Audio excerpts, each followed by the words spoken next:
Alison, Rosen. Alison, Rosen is your new best friend. Alison, with her good times never end. Alison, Rosen, doing the wavy pencil dance again. Alison, Rosen. Alison's your new best friend. Hey everyone. Hi. Hello. Welcome to another episode of Alison Rosen is your new best friend. I'm very excited to have my guest on today. It is actor, comedian, writer, Bobby Moynihan. He was on SNL for, if I did my math correctly, 9 seasons. He does voices on tons of animated stuff. He appears on TV. He's in movies. And right now he is playing Jaden Quapis on the NBC comedy Mr. Mayor. And he's also in something called Loafy, which I need to find out more about. Hello, and welcome back to the show. Hey, how are you? Good to see you again. Good to see you too. You were last on in 2013.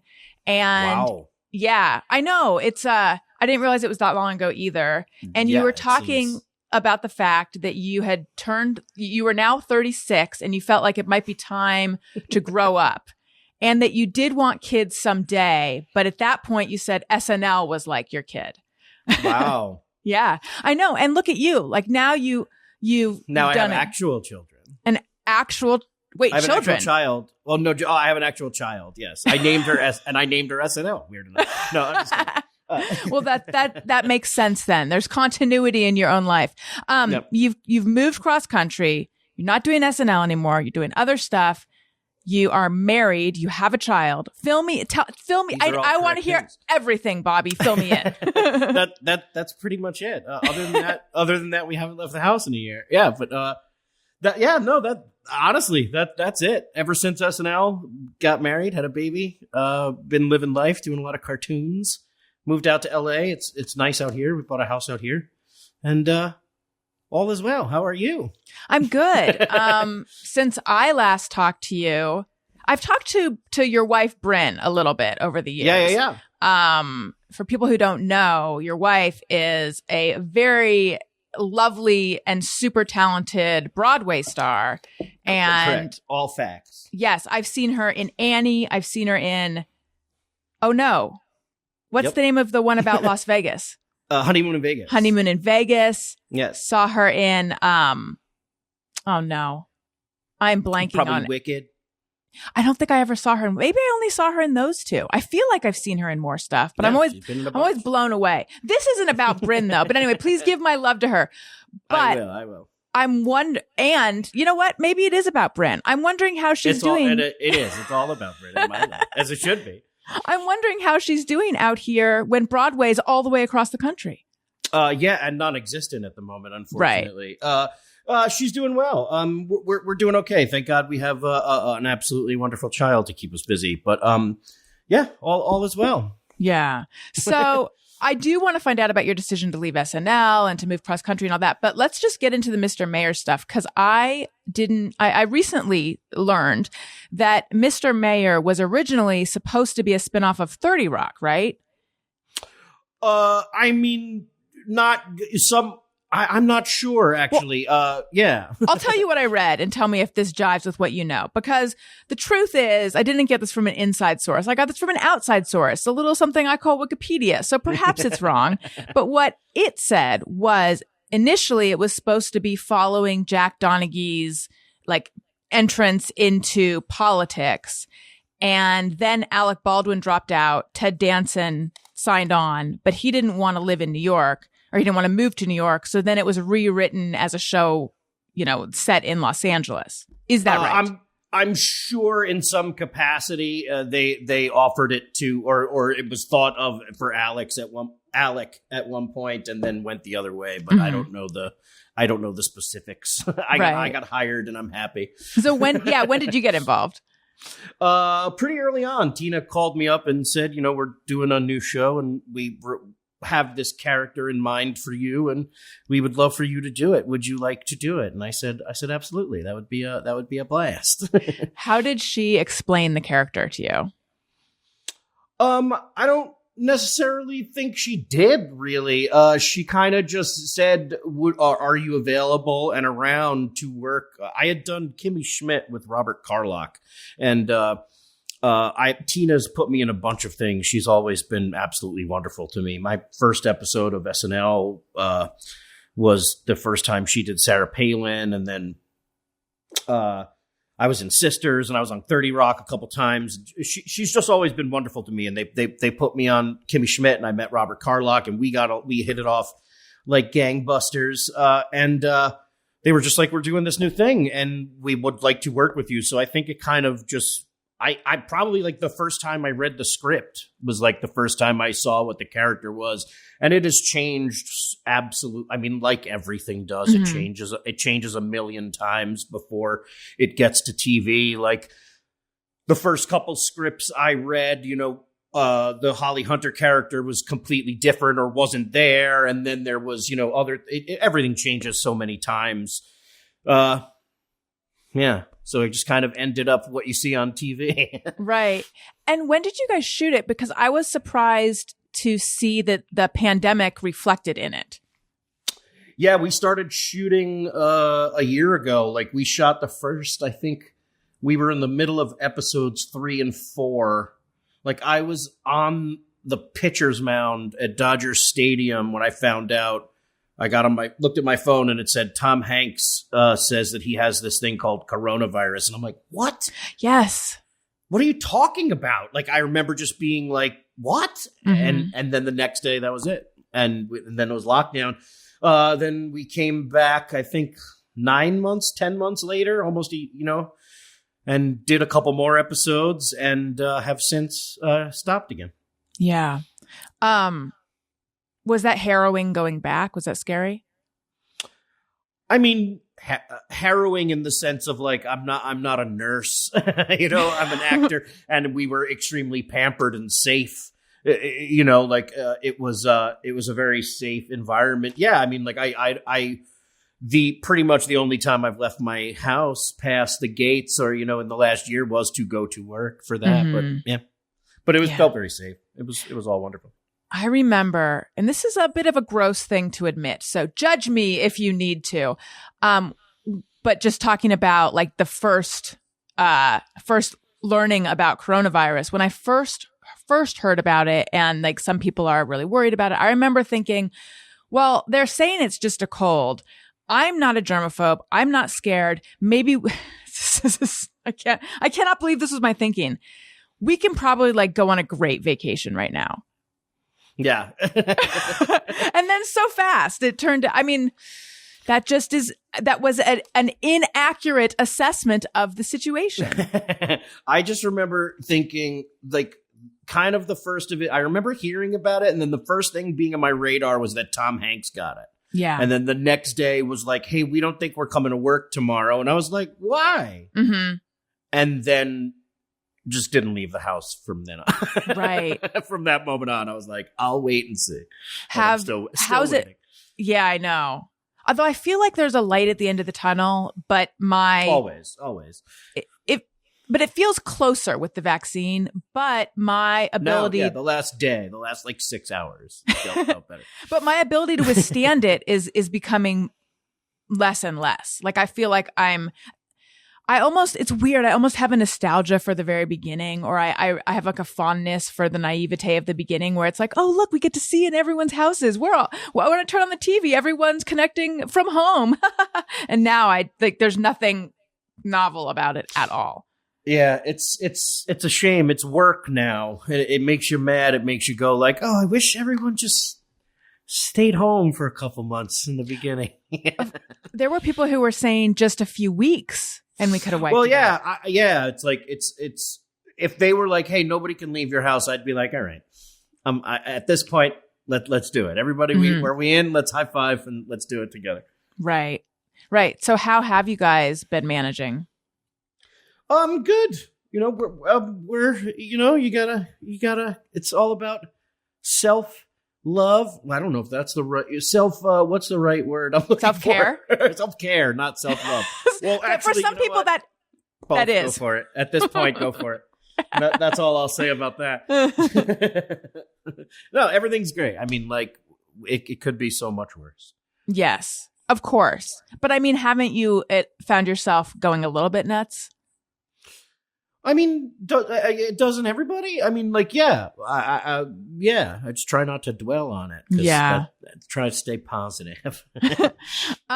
So you have been in the news a bit last couple days because you did The news? The news. I mean, I don't know if like cable news is covering it. I think they're covering the impeachment trial. But if you type your name into Google, a whole bunch of stuff comes up from a couple days ago because you did a podcast where you talked about Trump a little bit. Oh, and that, okay. yeah. Oh, have you not seen this? No. Oh, let me fill you in, Bobby Moynihan. What a gotcha interview, Alison. Really? So it was your interview with a podcast hosted by a Daily Beast writer, and I am the last laugh. I'm blanking on the name right now. But you talked about Trump hosted SNL in 2015, and you had made a joke at his expense. The drunk uncle character had made a joke at his expense. And then he came up to you and you were like, oh no. But then he just thanked you for the wonderful words that you, as drunk uncle, had said about him. So he really didn't get it. That's going viral, Bobby. And then also, Sure. You said that he was a single quote around the beginning and end of the word, just not full double quotes, just single quote, a nightmare. But then when you dig into it, he certainly wasn't the worst. But you got like a bratty rich kid vibe. Yeah. And now you're trending. Not really. Sure. Yeah, not at all. I this is the first I'm hearing of it. I do remember doing a podcast. Yeah, he sucked. He was the worst. Yeah. You don't think you're judging him too harshly? No. Not even in the slightest. I'm joking. Yeah. Good. I got scared for a second. Oh God. I've changed a lot since we last. No. I was gonna say it's been a while. Oh my God. Just to set the record straight, it's impossible to put into words the damage I feel that he has done. My fear that the insurrectionists will not receive justice, like that haunts me. It's abhorrent. It's the worst. It's absolutely terrible. I really am at the point where, like, even when you were saying his name, like, I'm like, there's part of me that's like, I love you, Alison. I don't want to hear his name. I don't want to hear it. I just don't want to hear it. I don't want to hear it. I'm done. I'm done with like giving him any space. Yeah, it has been so nice that Twitter is free of that right now. Yes, yeah, and right. It's been really nice, and it's also actually feels physically better. Yes, it's also weird to not have Biden in my face all the time. Like I've gotten used to this, just there being just a president-shaped president, I guess, just right there taking up my attention, and to have that sort of that space cleared is nice. It is. It's nice to not be forced to worry. Right. Yes. So tell me about, it was 9 seasons of SNL, right? Correct. Yeah. Tell me about your decision to leave and moving cross country. 9 years. It was rough. I was getting old. It was either leave or, get a room with Keenan. And those were actually 2 extremely viable options. Mm-hmm. I would have stayed there forever if I thought my physical body if my physical body could take it and my mind and my want for a child wasn't there, I would have stayed forever. So it just felt like time to go. And I got married instantly and had a kid, and it was the greatest. I miss it dearly, but I also don't in the sense of like I can sleep, and it just was a lot of panic. SNL was my life for 9 years, and it gave me everything and afforded me everything. It was my dream job, and I still can't believe it. And now my life is my wife and children, and that's better in so many ways. But SNL is the greatest. But as far as my decision to leave, like, it wasn't like a big, like, it felt the right time all around, and then it was. I mean, 9 seasons, 193 episodes. I think I'm the 5th longest running cast member. Bonkers. Who's number 4? I think it's like Keenan, Daryl Hammond, Seth Meyers, then Fred Armisen, then like me, and I think I only beat like Tim Meadows by like 1 or 2 episodes. Like he's technically in 10 seasons or something like that, but like they have it by number of episodes on IMDb, and I'm such a weird little SNL nerd that I've clearly outed myself at the moment. But like still, even that, it's just insane that I was on there that long. Yeah. When we last talked, you talked about the how you would read Jay Moore's book in between, gasping for airtime in between each season, and how I think it was your 3rd or 4th season was hard for you because you had been the only new guy, and then all of a sudden there was like an influx of eager new talent, and so you weren't assured, airtime as much. And it just sounded like it was so rewarding, but there was this aspect of it that was kind of nail bitey. Oh, always. Still when I think about it.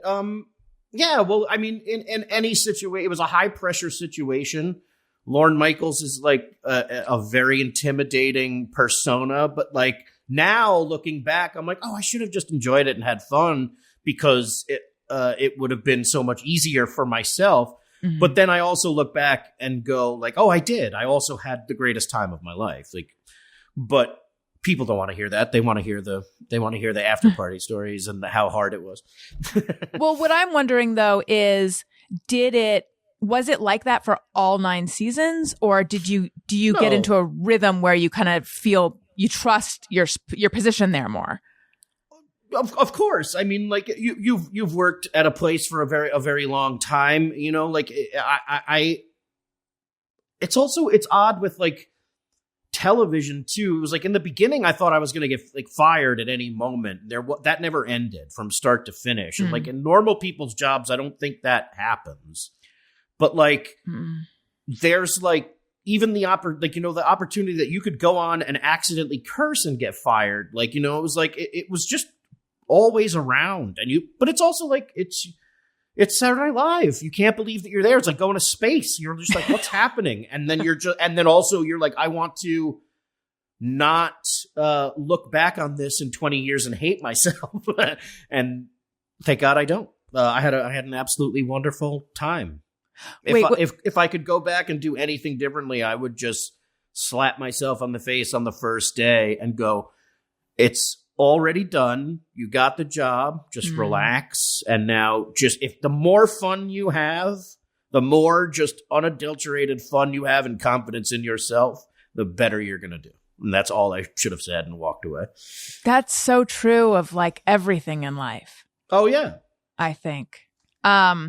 So for how many years did you keep your backpack and jacket, was it, under the couch on the way out?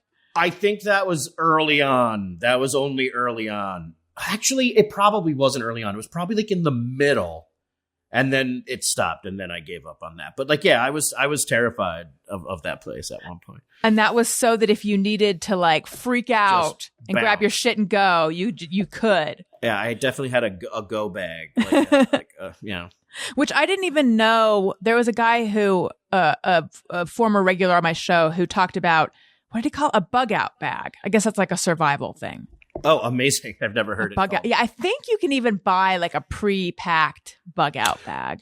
I have like, I live in LA, and the first thing I did was buy those like earthquake kits where it's just like these big things on wheels with crank radios and water and stuff of water filtration and goggles and now masks and hand sanitizer and stuff. Fun stuff. Because you said radio, I'm going to share with you something that my child said to me last night that is just pinging around my brain, making me worried. And I want to know your thoughts on this. He said to me, Mommy, how old? He just turned 4. Gotcha. So he said to me, Mommy, sometimes I hear conversations, I don't know if he said conversations or people talking that aren't real. And I was like, and then he said, I think it's from an invisible radio. And then he like in a playful way showed me where on the carpet. He's like, I think the invisible radio is here. But so it's haha, it's cute. But I'm like, oh my God. When is he hearing voices? What is happening? Does this happen that young? So I looked it up. I don't mean to make light of mental illness at all, but I did look up schizophrenia children, and like it doesn't present at 4, and also when it presents in young people, it's like there's a whole bunch of other symptoms. It's not just like commenting on hearing things that are made up. I don't know but I think I had an overreaction. I was going to say that worries me because I would have been like, I see it too. Like I just would have immediately, my improv brain would have said yes. Yeah. And it's purple. And it's like, so I'm glad. I should worry more. If no. Maybe he's just pretending. He needed that. Where were you? I wish you just take an improv class. I know. Next time he says that's going to, you know what? When I go in after this show, I'm going to go tell him that I also see the invisible radio. Cause I don't think. If you say that and he gets scared, then you know you have a problem. I know. But I feel like I had a good game face. You know, I seemed like into it, but I didn't yes and him. God damn it. I need to start that scene over again. It's either that or you have ghosts. I know. I mean, I don't know. And now I'm embarrassed about my reaction because of course they're imaginative. I'm trying to think like if it happened multiple times, like if I was in the situation where I actually thought my daughter was hearing things, which is, I don't know. I don't. Are there real Ghostbusters? Who do you call in that situation? This is a good question. I guess I think it's ghosts, and that's why I should not be a father because I automatically go supernatural. Well, except that I went straight to schizophrenia, so I'd say neither of us should be. It shows where we lie. We both need classes. Neither of us should be parents. Okay, question for you. You mentioned that you outed yourself as an SNL superfan. But you also previously outed yourself as a Lost superfan. Oh, yes. Yeah. I don't think it came up then. No, it did actually. I've never seen Lost. Oh, okay. But now... hey, I gotta go. No, I'm just kidding. Just kidding. I have oodles of time. I mean, not really with children, but I'm open to starting a new show. A lot of people are angry at Lost. Should I watch Lost? Well, I mean... Yes, I love it. I mean, yes, some people were angry with the ending. I personally was not angry with it. I understood it and I enjoyed it. I love the whole show. Lost also, I think what people don't realize when they talk about Lost is that it was the show that really, really reinvented or maybe even started that first of all, the pilot's absolutely insane. And then it's you had to wait a week when it was on, you really had to wait. And that was the thing, was the waiting and everybody talking about it. And how there were more questions than answers. So I don't know what it would be like to just sit down and watch it all in a clip from beginning to end. To invest, let's just say you decided, okay, I'm going to watch Lost from start to finish and that huge chunk. Yeah, I guess maybe it would be, it's kind of was the experience of Lost and the community that it created. Now they have Breaking Bad and it's there are shows like that. But I feel like at the time Lost was the first real show that really made people go ooh, what is this? Right. What's going on? There's been no show before or since that the second it was over, I got on message boards and talk to people I didn't know about a television show. It was fun. I found myself not actually commenting, but going on message boards to read about Westworld in the first season. My sister was super into that too. I enjoyed Westworld. I did not get on message boards for it, but I enjoy it. I know that you at one point were into reality shows. Are you still? Because I am obsessed with Below Deck right now. Amazing. I have seen Below Deck a lot in the beginning. I see very little. I'm in bed by 8:30 p.m. every night ever since I had a kid.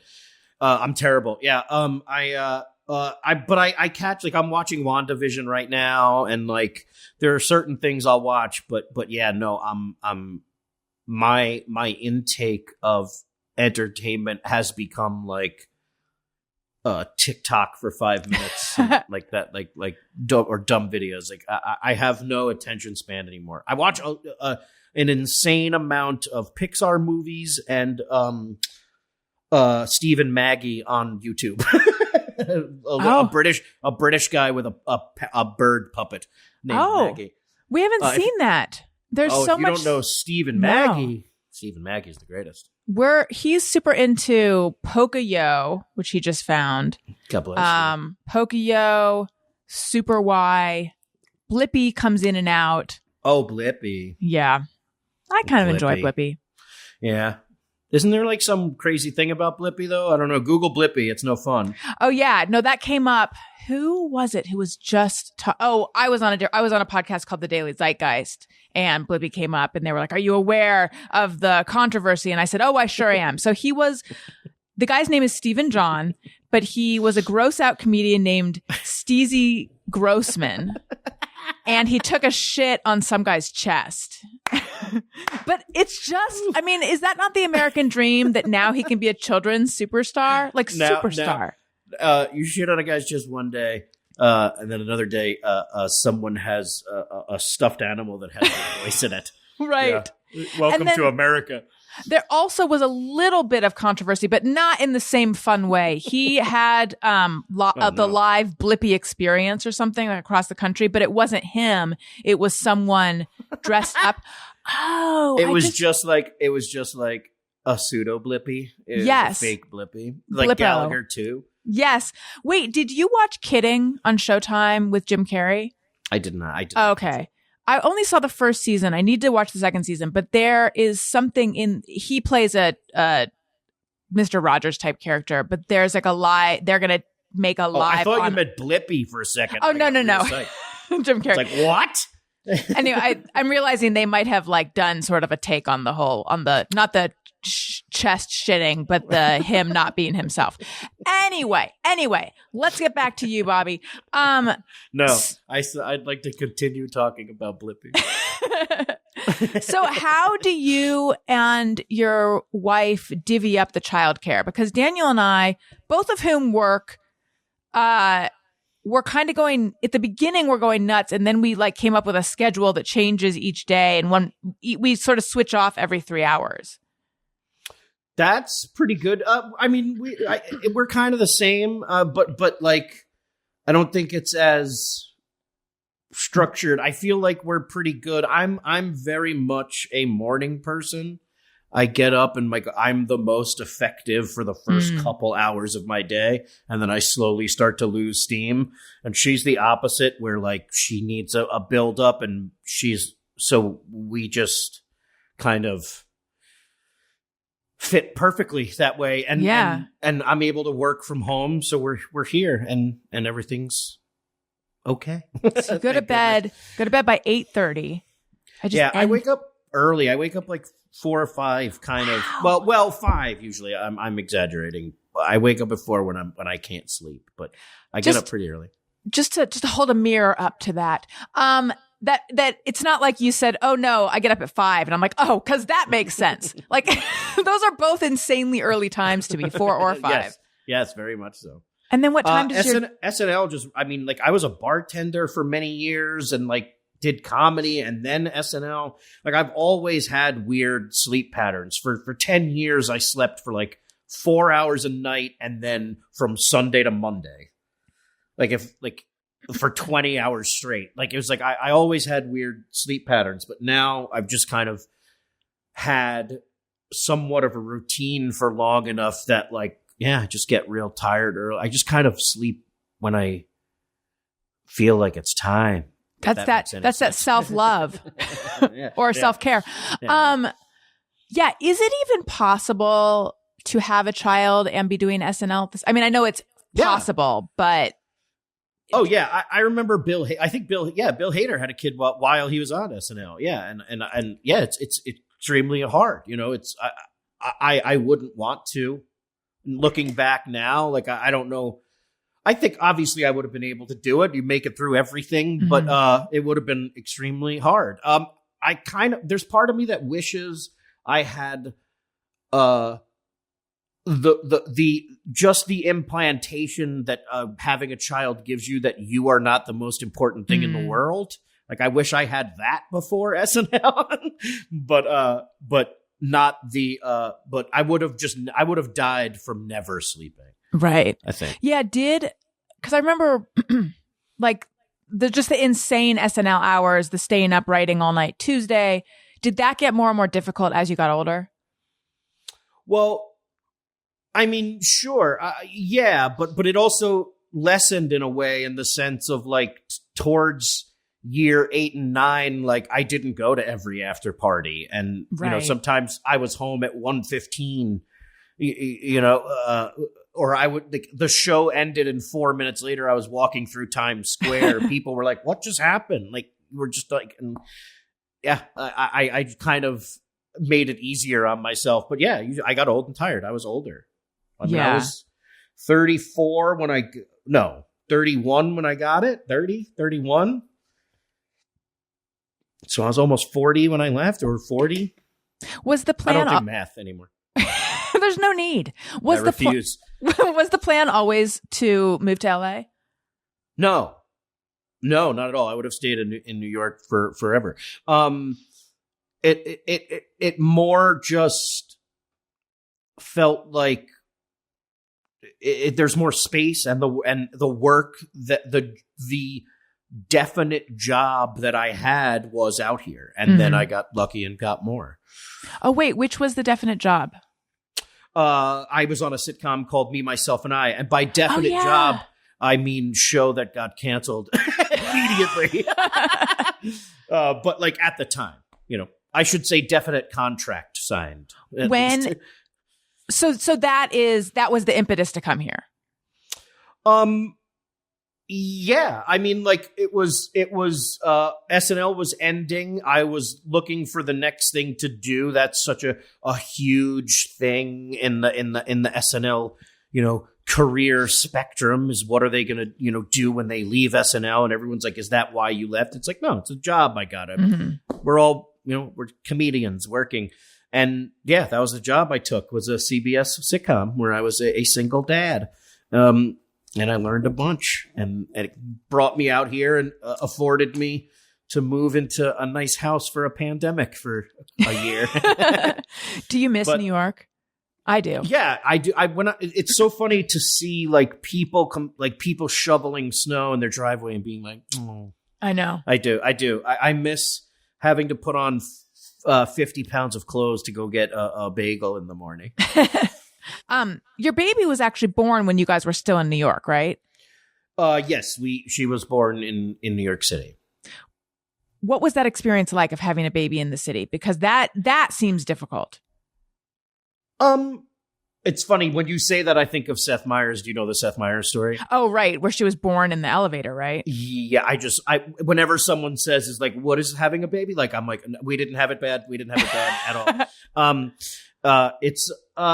I mean, it was crazy. The day she gave birth, we like, you know, went down the stairs. She wasn't feeling well. Got downstairs, got in an Uber, and went to the hospital. And it was so fast. It was just so crazy. But as far as like being in the city, like, I don't know. It was we had been in the city for so long, and I don't know, I just keep thinking back on that whole day as like, it went perfectly. I don't even want to talk about it because I don't want to ruin it. I feel like we used up all our good luck. Oh, that's good. So you really good birth. Yes. Super simple. Everything. It was happy, healthy. Good. Are you liking parenthood? Of course. I wish I was like, yeah, it's the best. I mean, it's that. It's the greatest. We're in a really fun time right now. Where like right now she's just starting to really, I don't know. She's getting funny. She's doing bits. It's fun. It's the like concern over a baby is over, and the excitement for like, oh, we're starting to build forts. So I feel like that means Legos are coming soon, and that means like I'm a child. So like I'm just like, I got a friend to play with for the next couple years, and I'm excited. It is fun when they morph from baby to very small person. Like that's happening now with my 2-year-old. He's starting to be way more interactive and fun, and it's like a new person has entered.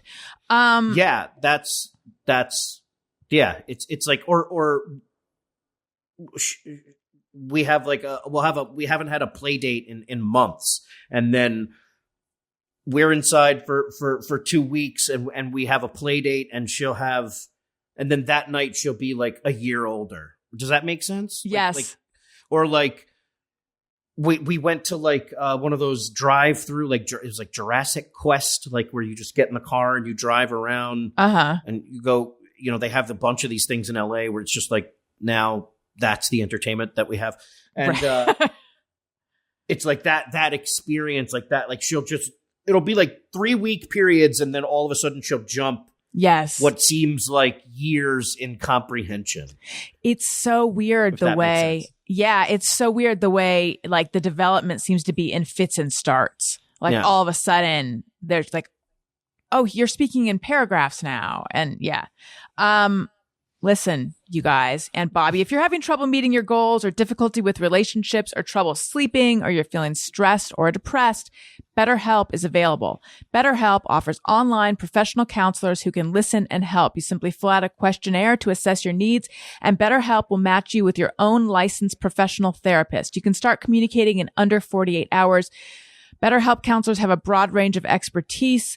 This service is available worldwide. You can log into your account anytime and send unlimited messages to your counselor. You'll get timely and thoughtful responses. Plus, you can schedule weekly video or phone sessions. Everything you share is confidential, of course. If you don't feel like the therapist that you have been matched with is a good match, you can change as many times as you want. So don't worry, you are not committed to someone. It's not like, oh no, now what do I do?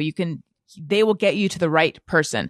This podcast is sponsored by BetterHelp, and Alison Rosen is your new best friend. Listeners get 10% off their first month at betterhelp.com/bestfriend. Visit BetterHelp, betterhelp.com/bestfriend, and join the over 1 million people who have taken charge of their mental health with the help of an experienced BetterHelp professional. Bobby, tell me about... You made that sound like I was the BetterHelp professional. No, are you? I might. Can you help me? Tell me about Loafy. No, it's Loafy is insane. It's a little cartoon we got to make with Comedy Central. I was looking to me and my producer friend Luke Kelly Klein, this guy, looking to do animation. I've been doing a lot of animation. I thought it was fun and wanted to do. I used to love that show, Dr. Katz, professional therapist, that was on Comedy Central. Felt improvised, and it was just kind of had like that. I think it was like they called it squiggle vision. Like the animation was just real. It's like jittery. Stylized. Yeah, it was real stylized cartoon. And I just always enjoyed it and kind of wanted to do just a super weird cartoon and was lucky enough that I got they said yes, and I got called in a bunch of favors and got some friends and then some people that I just always wanted to work with, and said, hey, do you want to be in a cartoon about a manatee that deals weed from his tank at a zoo? That sounds really cool. Yeah. It's pretty nuts. So I know that you collect tons of stuff. And when we talked, you had like just tons of toys in a storage unit, right? Yes, still do. And comic books. You still do. Yeah. Did you move that all out here? And do you let your daughter play with any of it? Yes, she plays with all of it. That's the best part is now it's being used and it's all getting its intended use is being had. I just can't get I moved a lot of stuff out here when we moved, and then it was like, a couple months we'll get the rest of it, and then pandemic happened, and now I'm trying to figure that out. Yeah, we'll see. Do you still have a place back there? No. We did for a little while, and then yeah. I have to tell you, and this is going to sound weird, but your wife is the one who sold me on getting a king size bed, because at that's the time, the best sentence I've ever heard. It's the best sentence I've ever heard. Should we stop it there? No, and we're done. Because at the time, Daniel and I had a queen bed, which is fine, but it's still pretty, like, you don't have that much space. And she talked about, like, in a king, you can, like, roll towards your partner and then roll a couple times away. You both have so much. And now I can't even imagine not having a king bed now. I wish I was kidding. This is not a joke. I had a conversation with her this week about getting a bigger bed. Wait, I'm 100% not kidding. Do they have some bigger beds they have something called a California king that's bigger than a king size. Oh, yes. Just so you know, I don't want to rain on your parade. A California king, I believe, is only longer. It's not wider. That's bigger though, right? I think it might be a little bit narrower. More bed. Oh, if it's narrow. Oh, you mean long? Well, then we just have to sleep sandwich wise. We got to sleep the other way. Look it up. Don't get bitten by this snake. I think it's a tiny bit narrower and a tiny bit longer.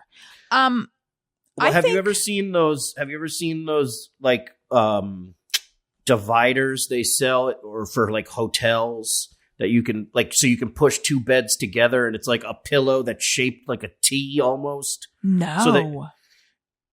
So it's like a pillow that's shaped like almost like this. I can imagine it. Thicker here, so that you push two beds together and you put that so it makes it into one big bed. Right. That would be bigger than that would be bigger than a king. And because get 5 king size beds and 5 of those pillows. No. Like giant Legos, basically. Yeah. I mean, I really would just love to just put mattresses all over the floor and just sleep there. That would be nice. Is a little bit of a like Playboy Mansion kind of thing. That seems a little weird. But I guess also, as an adult, it's probably good to have an actual bed. Yeah, but I mean, there is something appealing about just a whole squishy floor. Yeah. I want a house with many theme rooms. One just being giant bed, one being giant bathtub. Yes. What a weird way to say yes. Yeah. But I mean, I see the fun of that. All right, let's do Just Me or Everyone. Sometimes I ponder on something I have thought or done. Is it just me or everyone? Okay. Melissa Lansdowne says, sing Hakuna Matata every time Alison talks about MeUndies problem-free philosophy. So that is a reference to one of my sponsor reads. And I guess of course I say it from the heart, so I know what I'm saying. But I talk about their problem-free philosophy, but I'm not that familiar with Hakuna Matata. I know it's Lion King, right?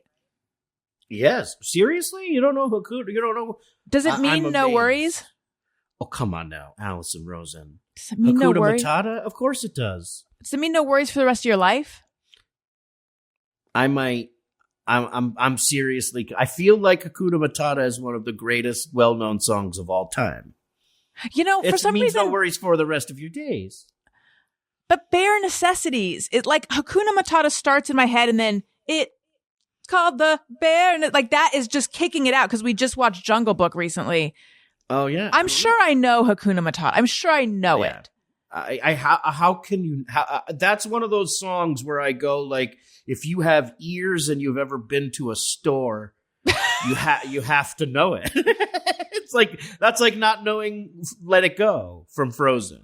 Oh, in my mind. Have you guys gone through a Frozen phase? Of course, yes.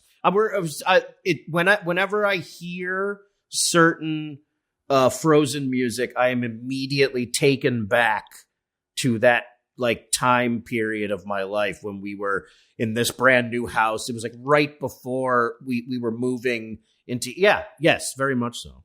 But is it behind you? Because we're in an extended Frozen phase that will, just like the never-ending winter of Arendelle, we're in perma-frozen phase. The Frozen phase was long. I guess, like, what would be the thing that she loves? I mean, like, the biggest phase we're in right now, and shockingly enough, but I'm extremely excited about it, is very spooky Halloween stuff. Oh, yeah. Like, loves Nightmare Before Christmas, and, like, loves anything with a witch, a zombie, or a Dracula. She loves, and loves all the scary parts of, like, the Pixar movies. She's an adrenaline junkie. You have a cool daughter. Yeah, she's nuts. Okay. In a good way, in a very, very good way. Rio 3000 says, whenever I see a tanker truck on the highway, I imagine it is full of milk. No, I don't do that. I get that. I get that in the sense of, for some reason, and I don't know why. Well, actually, I know exactly why. I'm lying. When I was a little child, I saw a limousine go by, and my father, I think he was trying to be funny, was just like, "That's Eddie Murphy's limousine." I have no idea why. I'm sure I could have asked him before he passed of what he was talking about, but now I will never know. And so to this day, whenever I see a limousine, I assume Eddie Murphy is inside. Always. Whenever I see a limousine, I just assume that's Eddie Murphy's and he's got somewhere to be. Do you wish you had asked your dad what he meant? No, I'm kind of glad that I'll never know. I'm trying to think if I see a tanker. I mean, I get thinking that it's like got refrigerated perishables. I get that. Jesse Hoover says, I think I will say from now on, I will think that. Yes. Yes. I like that in a segment where we share our quirks and find out we're not that alone. Sometimes we just pick up more quirks. Jesse Hoover, when I add eggs to the pan for frying or the bowl for baking, I count each one as I crack it just to make sure I have the right amount ready to go. I don't do that. That's a very safe way to live. I like that. I don't do that. I guess, like, I would go, like, if I forgot, I would go check how many shells there are in the garbage. You know what's but you wouldn't have to do that if you were prepared. Right. You know what's a safe cooking thing is, like, if you're measuring out some spices, to not measure it out into the measuring spoon over the bowl of ingredients you're going to pour it into. But I live on the I'm like your daughter in that way. I'm an adrenaline junkie. Over my child's open eye. No. That's the best way to do it too. Yeah. Okay. Wit Yao, what a fun name, says, having to write in-class essays always made me have to pee. Just me or everyone. Everything makes me have to pee nowadays. But no, I don't recall that making me have to pee. Wait, what having to do? Having to write in-class essays. Oh, I think that just happened to be that time was passing and she had beverages before it. Maybe. Yeah. I though used to write in erasable pen. Did you ever go through an erasable pen phase? I don't necessarily know if it was a phase, but I have used erasable pens before, sure. I'm going to call it a phase for me because it was like I was afraid to use I admired the boldness, the audaciousness of people who could just commit to a pen. I needed my erasable pens.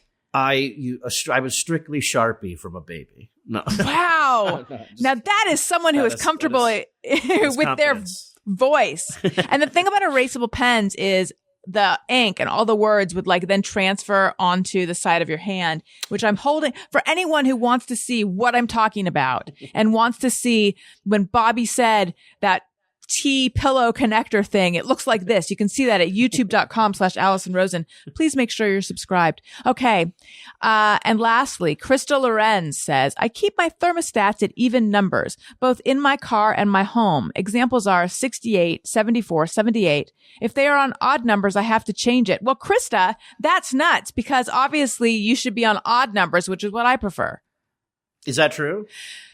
Not the thermostat, but like if I'm going to set an alarm, I'll do it for, 8:01 or 8:11 or something like that. I don't know what, just because I'm not going to be their bitch, I'm not going to play with their rules. That's a fantastic way to put it. That's funny. I have a number. I definitely have a numbers thing. I have the thing with the lost numbers and then like a couple other numbers.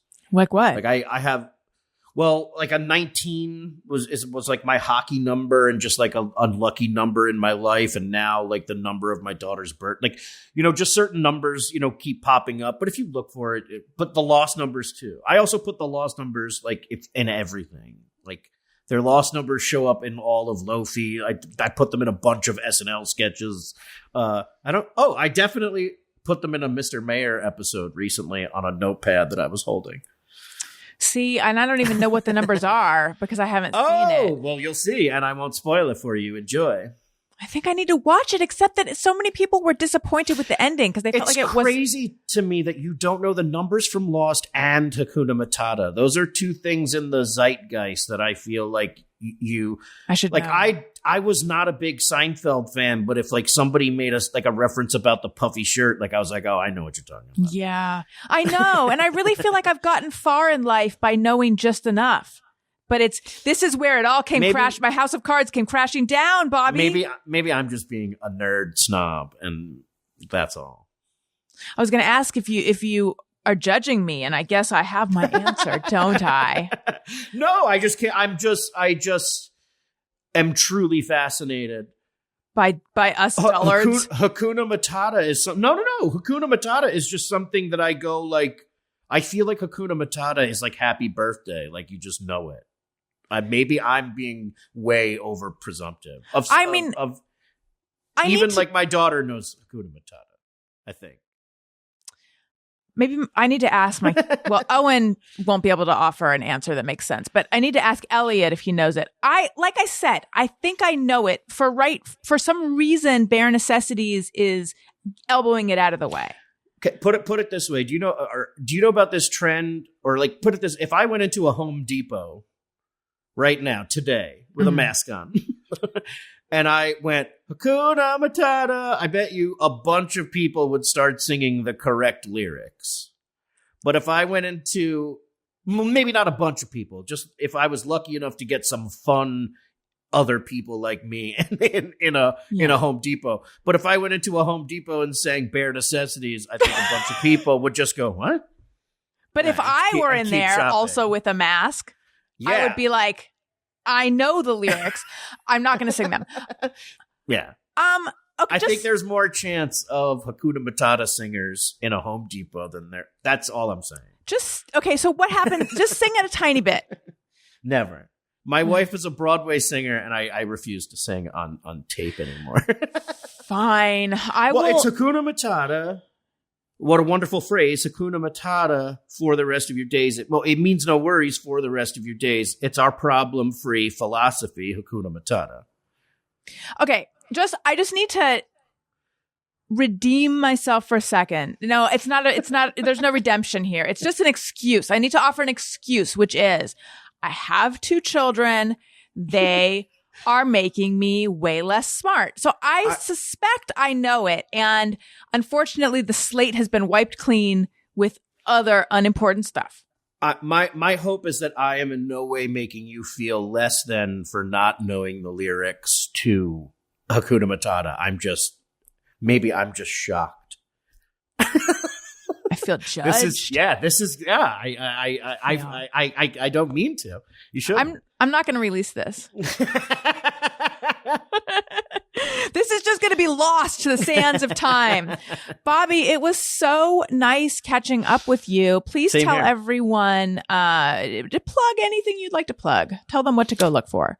Oh, go look for things that you love. Actually, go watch Mr. Mayor on NBC at 8 p.m. If you don't do that, watch it on Peacock. That's or right. Hulu. And we should all go check out Loafy too. I'm sure. Oh yeah, check out Loafy on Comedy Central or on YouTube. Just type in Loafy in Google and have a good day. Yes. And while you're on the internet, perhaps you would like to see my Amazon storefront. I've collated, curated, put together all this stuff, products that I recommend and use. You can shop beauty stuff, all my podcasting gear. I have stuff for kids and home, and a Daniel's Corner where I've put a lot of embarrassing items he uses. Beano, Breathe Right strips. I could go on. He's going to, it's a longer story. He hasn't had time to add his own stuff, so I've added it for him. But it is stuff he uses. Amazon.com/shop/Alison Rosen. Amazon.com/shop/Alison Rosen. Also, if you like what you're hearing, make sure you're subscribed. And if you would be so kind as to leave a review of this show, it helps us out so much. 5 stars. It is my favorite number. Also, listen to my parenting podcast that I do with Greg Fitzsimmons. It's called Childish. And I'm on Patreon. Patreon.com/Alison Rosen. Bonus episodes, weekly Zoom parties, all sorts of fun stuff. And I'm also on Cameo. Bobby, thank you so. I forgot. I should have said. And please follow me on social media at Alison Rosen on Twitter and Instagram. Okay, Bobby, thank you so much. It was so wonderful having you on the show. Listeners, thank you for listening. You matter. I love you. Goodbye. Bye. Hey, do you know about the Alison Rosen show? We had a good time, but now we gotta go. Yeah, Alison Rosen.